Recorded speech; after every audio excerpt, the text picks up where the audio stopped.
ఈ ఉచితంగా విద్య, వైద్యం అనేది కార్పొరేట్ స్థాయిలో ప్రభుత్వ వైద్యము ప్రజలకు అందాల్సినటువంటి బాధ్యత ప్రభుత్వం పైన ఉంటది.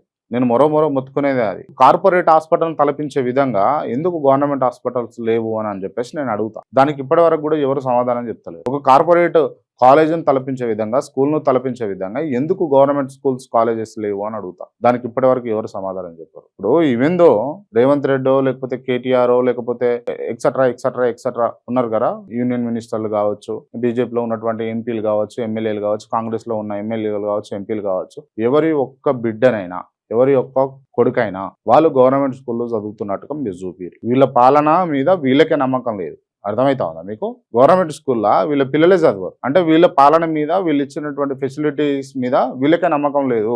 ఎవరొక్కరైనా ఇప్పుడు నేను చెప్పిన ఎమ్మెల్యేస్ కానీ, ఎంపీస్ కానీ, మినిస్టర్స్ కానీ, లేకపోతే వాటెవర్ ఏ పార్టీ అయినా సరే, ఆ పార్టీకి సంబంధించినటువంటి పిల్లలు కానీ, లేకపోతే వాళ్ళకి కానీ ఏదైనా ఆరోగ్య సమస్య వచ్చినప్పుడు గవర్నమెంట్ దవాఖానలోకి పోతారా, లేకపోతే వాళ్ళు ప్రైవేట్ దవాఖానలో, కార్పొరేట్ దవాఖానలోకి పోతారా ఒకసారి చూసుకోండి.